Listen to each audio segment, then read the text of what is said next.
Welcome to Grow My Etsy Shop podcast, the drips of knowledge you need to start growing. Hey, welcome. So today's podcast is going to be Mariah answering some mindset questions that came from the Growth Society. So enjoy.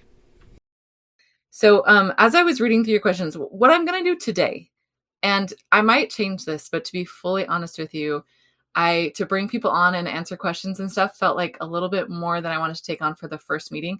So if you have any questions or anything, feel free to put them in the chat, and about what I'm talking about, I'll try my best to answer those if I can. But I was reading through the questions that people had, and I felt like there were really three major themes that people were talking about, which were productivity, focus, and perfectionism. So I think what I'm going to do is just kind of go through those three things today. And we'll just hopefully, listening to this, you can get some traction and leverage on maybe why those are coming up for you and some like actionable things that you can do to try to move past them, with the caveat that this stuff takes time.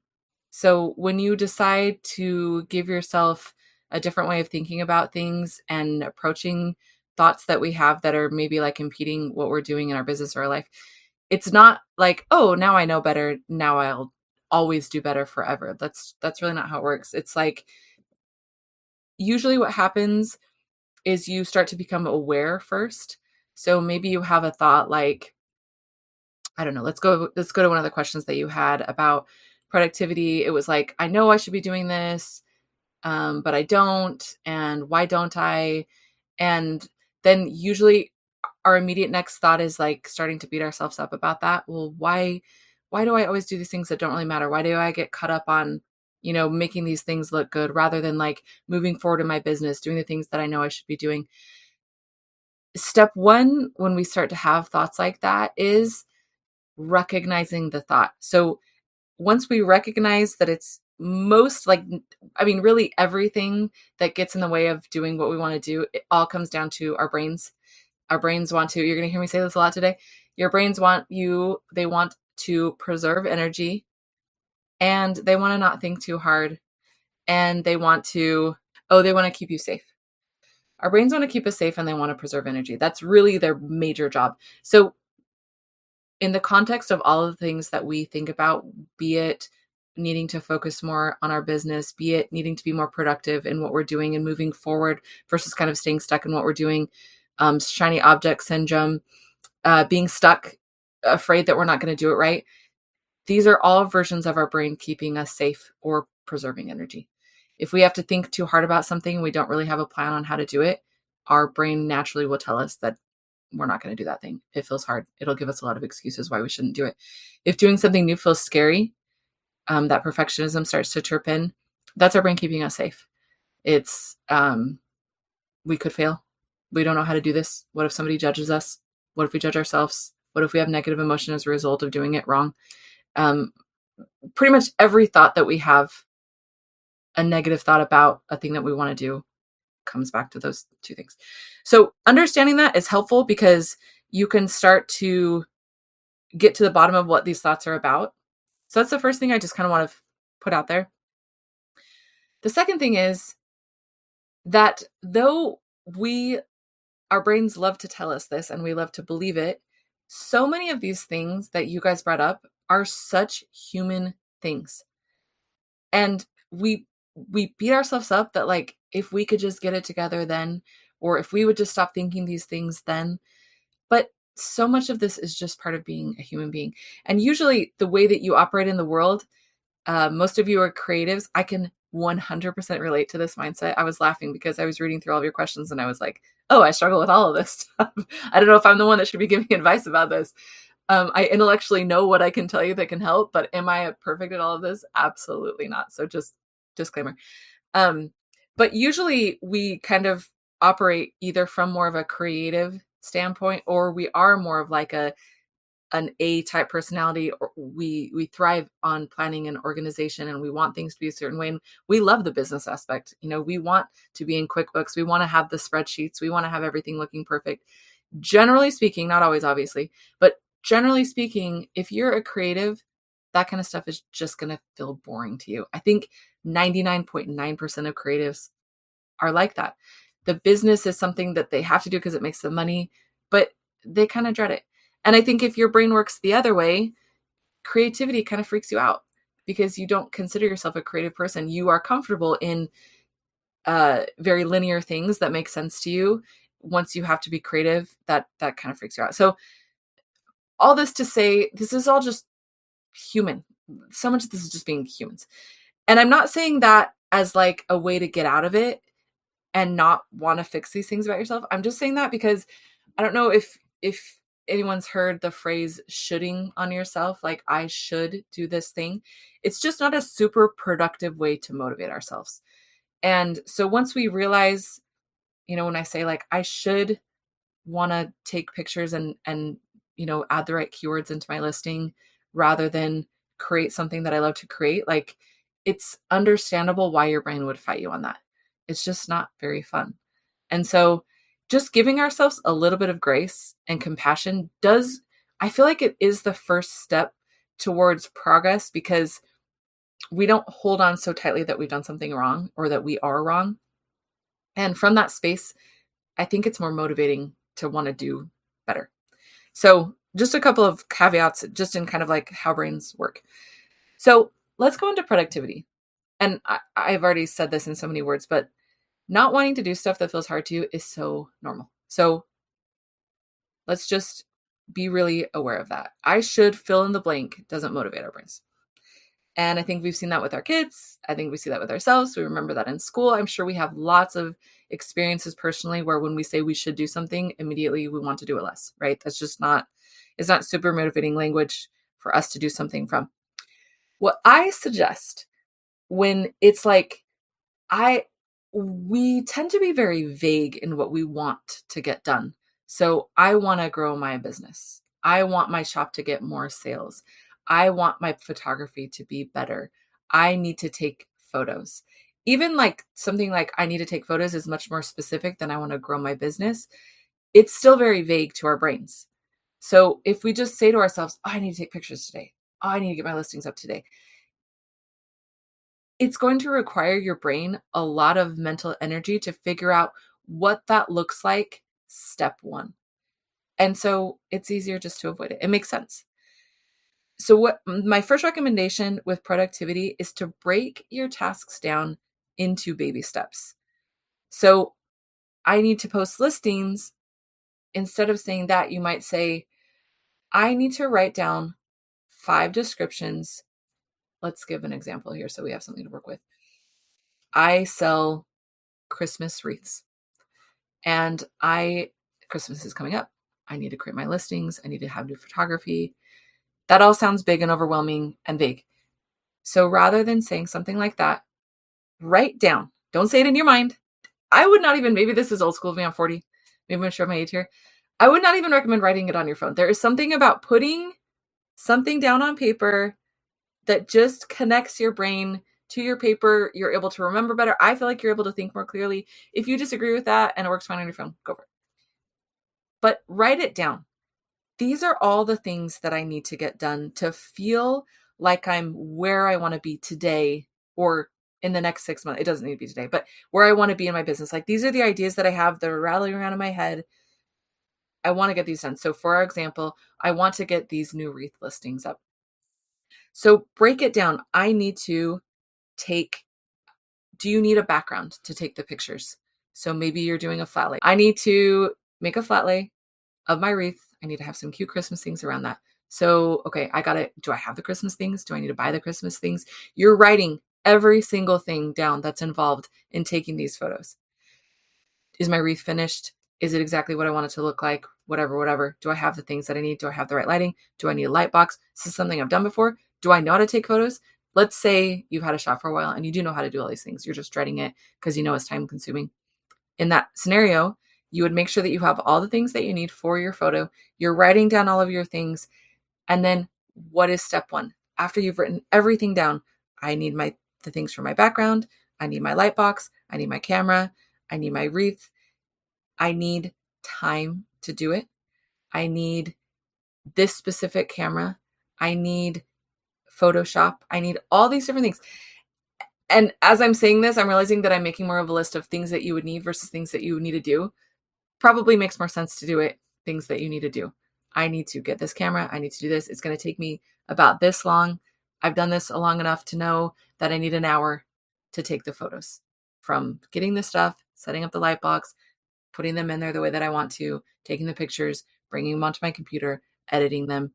Just write down the main things and break it down into, you could look at it and in one sentence, you're like, yes, I know how to do that. That's what I'm getting at.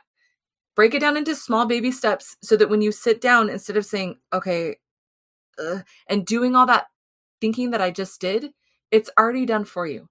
It's so much easier to get going on a project when you know step one. And so that would be my first action item, I guess, that I would encourage with productivity, is write down all the baby steps that you need to get going. And then step 2 is practice commitment. So, I guess the philosophy that I'm using when it comes to like learning about how to think different thoughts to get different results, it's called CTFAR. So if your circumstance, your thought, your feeling, your action, your result. So everything we do is a result. If we can keep our circumstance neutral, is what we think about the thing that we have to do or the circumstance that we have or whatever it is. Sometimes we think that we have to think positive things and we have to want to do something to do the thing. But in a situation like productivity, where it's just something that we need to get done, do we want to grow our business? Ultimately, yes. Do we want to do all the annoying things that we have to do to get there? No. So we have to generate sometimes a feeling of commitment by thinking, I care about this business enough that I'm going to do something that I don't want to do, which generally versus, this is so annoying, but I got to do it. That's going to generate feelings of like dread. We're probably going to drag our feet more. We're probably going to be less likely to do it. If we can generate feelings of commitment, that's the next step after we've broken down our baby steps. So we break everything down. We write down all the things that we need to do. And then we just practice being committed. We give ourselves a date, meaning we make a date with ourselves.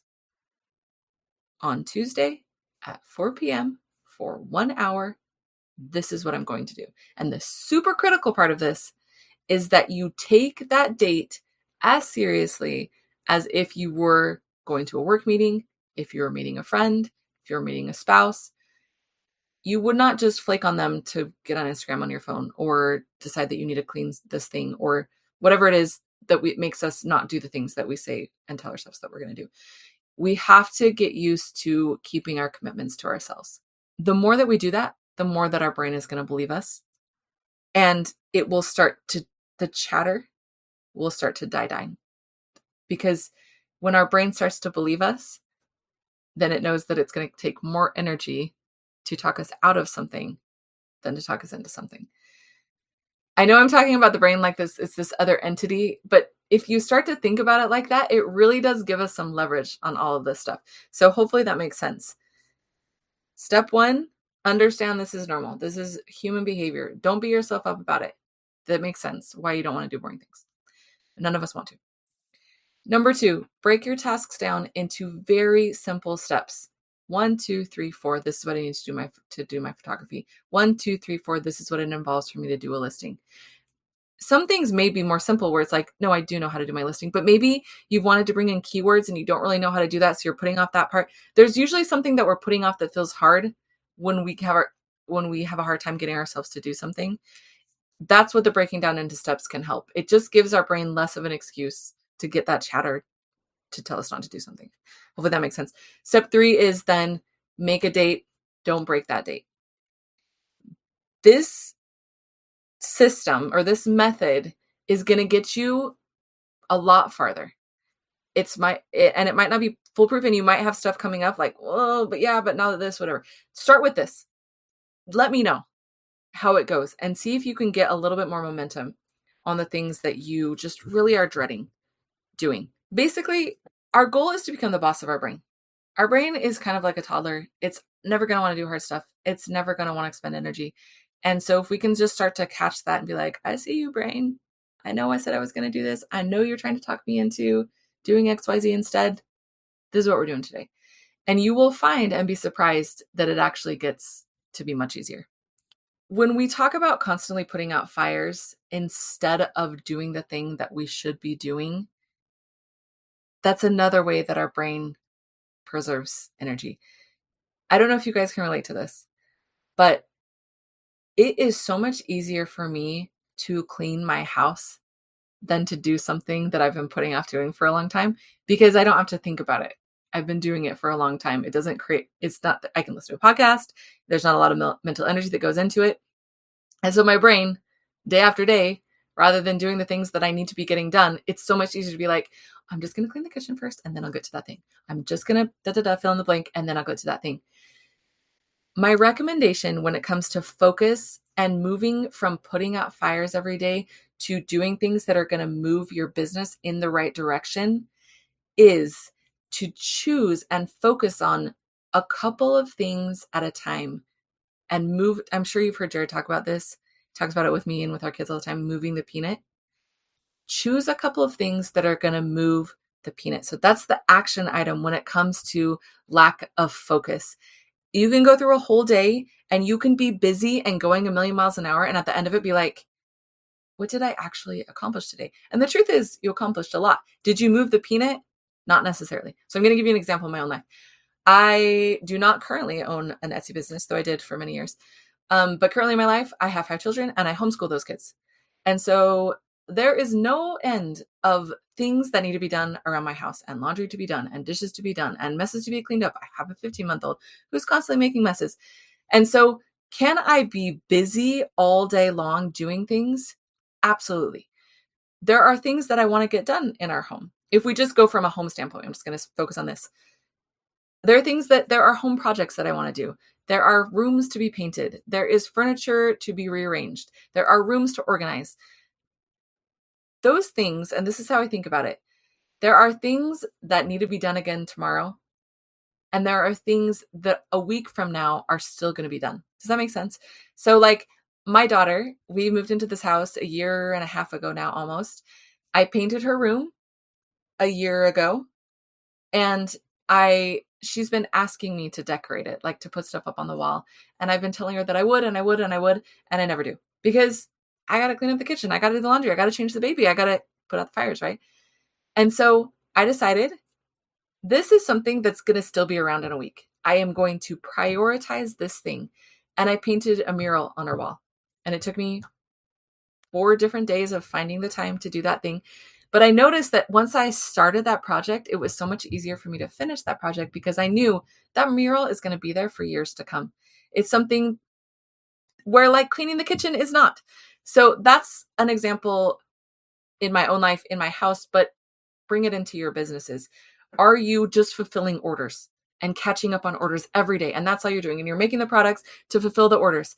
It's really easy to do that when you've been doing it for a while, because it's like, well, this needs to be done. I know how to do it. I don't have to think about it. I know how to make my things. Make a list, and maybe it's one thing every week, depending on how big the project is. Maybe you want to start an email list. And to do that, you need to write the emails that are going to go out to your people. Maybe you want to do a seasonal, I don't know what the thing is. I'm just going to go with that. It's so much easier to just keep fulfilling your products than have to take the mental energy to write the emails out, find the software that you want to use, MailChimp, whatever it is, figure out what that's going to look like, figure out how to build an email list, figure out what, freebies you're going to need to give them so that they're going to want to sign up. All of that requires a lot. But just choose one thing and start moving that peanut. And again, it's similar. There's a lot of crossover to this in productivity, because for it to happen, you're going to need to make a date for yourself, and you're going to need to actually show up to that date. But this is a zoom out situation where you need to zoom out, identify, but don't do all the things. You can write down all the things, maybe similar to with productivity. These are the things that I want to do to move the ball forward in my business. That helps me. There's a difference between working in your business and working on your business. And I think when you guys are talking about, I don't want to put fires out all the time, I want to do this more high level stuff, I think that's what you're talking about. I want to work on growing my business versus just being an employee in my business. So my recommendation would be start with three high level things. Zoom out. In 6 months, I want this to happen. In the next week, I want this to happen. Put a timeline on when you would like those things to be done, and then schedule in on Tuesdays at 4 to 6. This is what I work on. And I think hopefully that will help you. And it is very motivating. I think there's a huge dopamine hit to our brain when we do something that is lasting. Yes, it's nice to send off all the packages in the mail and see that we don't have any orders, but there's going to be more orders the next day. So it's just this like never ending loop. But there's something very satisfying. And the reason that matters is because our brain is going to be more likely to want to do more of those things when it gets that dopamine hit. So again, we're trying to be the boss of that brain. So that's the second thing. And again, let me just go over my notes and make sure that I talked about all that. Yes. The third thing I want to talk about is perfectionism. Again, can totally relate to this one. When perfectionism becomes paralyzing, I think the first thing to remember in this situation is that we are our own worst critic. We're the hardest on our business. If we look at our shop, we're going to be the ones that can pick out, well, this person does this better and this is better. Our houses, our bodies, our personalities, our whatever. We are our own worst critic in all of that. So just understanding that too, the chance that somebody is going to look at a photo that you take and pick it apart, if they are, it probably says more about them than you, right? And so understanding that, we don't have any control anyway about what people think about us and what judgments they make about us. No matter how perfect we are, people are going to have judgments, and it's just not something we can control.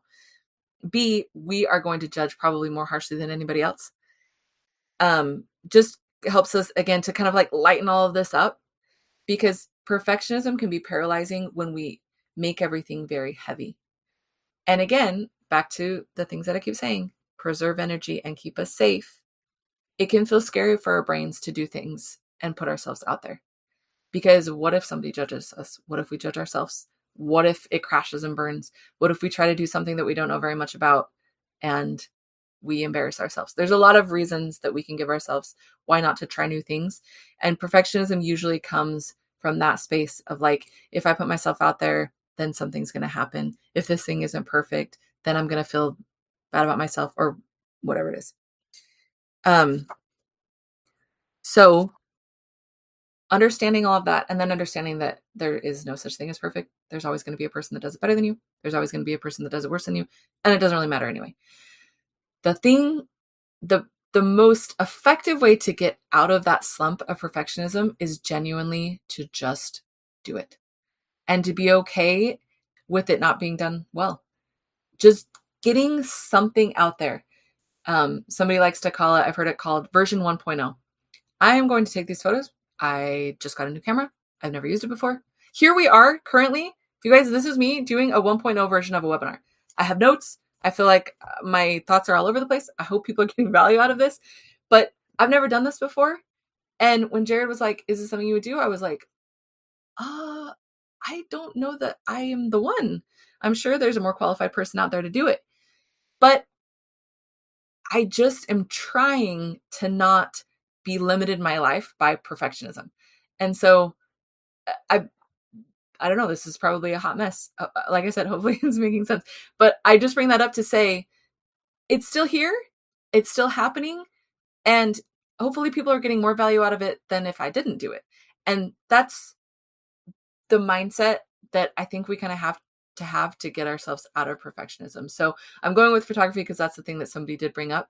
But I'm not sure what it is about the photos for you specifically that is making it feel like it needs to be perfect. Maybe it is just a lack of experience. Maybe it is that you're really good at it. And so you hold yourself to a high standard. And so, if I'm going to do this, I'm going to be hard on myself. I know it's going to have to look perfect for me to accept it, to be good enough to put it up on my listings. I'm not sure exactly where you are on that spectrum, but my advice stays the same, which is just do it. And again, all of this friction and all of this tension in ourselves comes from the chatter in our brain. The more that we can just show up and do the thing that we want to do and worry less about it being perfect, the more that our brain will realize that it's not scary to not be perfect. And that chatter will just start to slow down, and we'll feel more comfortable putting things out into the world, even if they're not fully glossed over, fully perfect. And I would argue that it's kind of refreshing to just show up and do the thing to the best of your ability, even if it's not perfect. I think people really appreciate that. Something that can be so helpful, I would say, in life generally, but also especially in perfectionism. Perfectionism can show up in so many different aspects of our life, but reminding ourselves that everything is 50-50 anyway. 50% of the time, we're going to get it awesome. We're going to do it. We're going to hit it out of the park. 50% of the time, it's going to be terrible. But those are probably too even extreme for the 50-50 analogy to work. It's like 50% of it maybe is going to be great and 50% of it isn't going to be great. And that's just part of being a human being. And so anything we put out there, there's going to be room for improvement, and there's also going to be great things about it. And so I would just encourage you, again, in every part of your life, I feel like it's really life-changing when you can start to do this, but specifically in your businesses and when you start to feel a lot of friction against doing something that you're worried about being perfect, to just give equal airtime. Just as much time as you spend talking about how you might get it wrong and it might be a disaster, spend just as much time talking about that it also might go really well and you might show up even better than you thought, and the photos might turn out and get done even faster than you thought they would. We have to balance it out. If we're only comfortable criticizing ourselves and our work and what we do and our business, you guys understand, I'm sure, about how neural pathways work and how thought patterns actually literally, those thought patterns control the way that our brains are more likely to think about things. The more likely and the more often we think negatively about ourselves, our situation, our circumstances, our business, our family, our life, the easier it is to fall into those neural pathways. When we start to combat that with positivity, it's not toxic positivity. We're not lying to ourselves. We're just giving equal airtime, because we don't also know if it's going to go badly. We have no evidence for that either. We can't prove or guarantee something in the future that we're putting out into the world is going to be good or bad. And so we're just giving ourselves, in the same way that we're so quick and comfortable criticizing, we're also going to start to layer in some positive thoughts about that. But actually, maybe it could be awesome. Okay, so if anybody has any questions about this, feel free to reach out on, maybe on the link on school, and I will go back in. I'll let Jared, have him let me know if anybody has any questions that they want answered about this. But then also try it for a week and just let me know how it goes. See if this helps you get some leverage on some of the things that you are struggling with. Let me know, and I hope to be back soon. All right, have a good day, everybody.